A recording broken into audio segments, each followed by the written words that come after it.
The next one is community of inquiry. So the theoretical framework represents a process of creating a deep and meaningful learning experience through the development of three interdependent elements.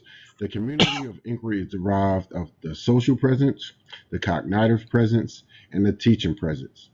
Each presence is vital to the overall educational experience, and all three are intertwined in some way, shape, or form.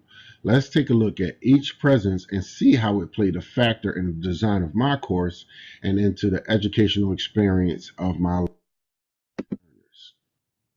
Cognitive presence. Participants in a community of inquiry are able to construct meaning through sustained communication. The cognitive presence involves the participants developing the meaning of the content through communication. Although all three components of the community of inquiry model are equally important, it's during the cognitive presence where the collaboration of ideas are created. So, as an instructor, my job is to put learners in the best possible position to be successful.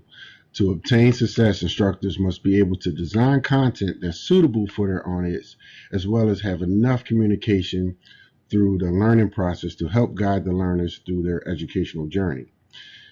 The triggering event is the topic of interest or the problem that needs to be solved. The triggering event is usually the cause for the need of the online course. Becoming aware that there's a level of need begins the process of the cognitive phase. There's a number of events that's cause for the need that calls for the need of this course. However, the need to improve customers' experience is our goal in my course. And in my course, I've tackled a few obstacles that can help us ensure that our customers receive an amazing experience. So in order to improve the sales reps knowledge, I have to find out what they already know.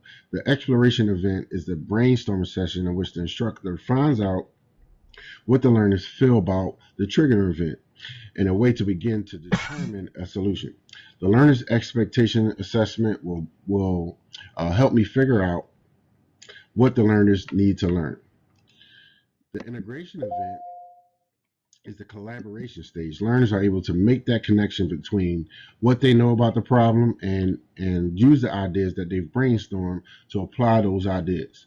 I use discussion boards throughout my course to allow their sales reps to receive various perspectives from their peers. The discussion boards are used as tools to share ideas and develop knowledge and skills to be able to solve problems. The resolution event is where learners put it into practice. Right? What they've learned about how to solve the triggering event. So this task with their countless is to complete with their countless assessments and scenarios that I have throughout my course. So incorporating all four of these stages in my mini course allows me to effectively use the inquiry model. Sorry about that. My quick tabs weren't working. So the next one is social presence. So the ability of learners to project their personal characteristics into the community of inquiry. Three goals of the social presence component are to make a connection, show your personality, and to reveal a safe environment for learners. I accomplished this feat during my course expectations. I informed the learners on what they can expect from me as a facilitator and instructor and how I'll make myself available for them. During my online webinars, I like to use icebreakers to set the tone for the educational experience.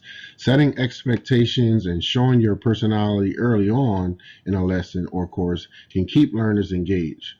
Often learners fear online courses because they feel they're going to be boring and discuss information that they already know or lack the engagement necessary to keep the learners committed to participating.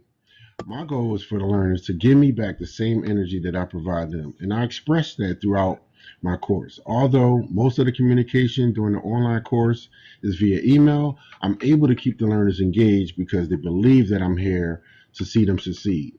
Creating a social presence for learners inflicts motivation. The last part of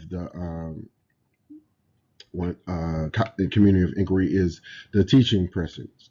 The design of facilitation and direction of cognitive and social processes to detect meaningful educational worthwhile outcomes. So the teaching presence is all about setting the stage for the content and how it's going to be used for the course. With an effective combination of the cognitive and social presence, the instructor is able to provide the learners with oh my God, sorry.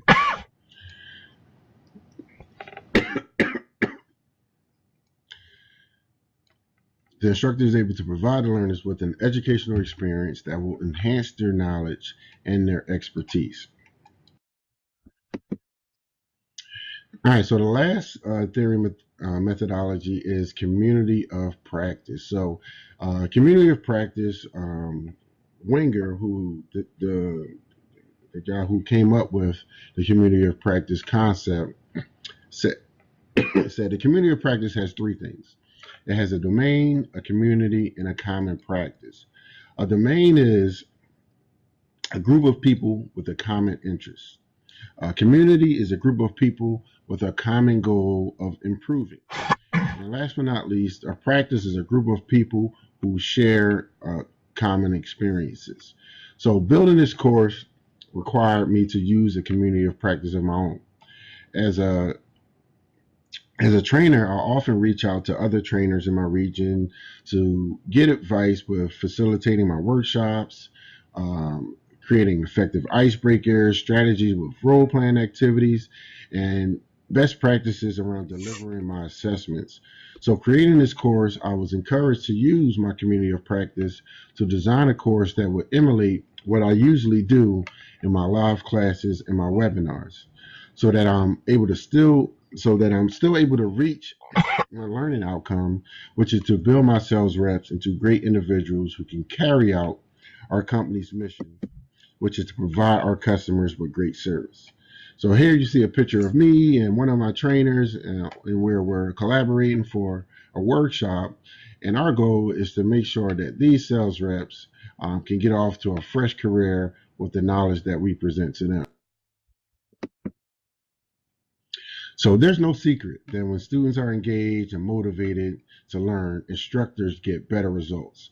It's our job as teachers, facilitators, trainers, and instructors to do our due diligence to determine the best methods to keep our learners engaged. So it's a great idea to have a community of practice of our own so that we're able to create best practices in an online environment that delivers results.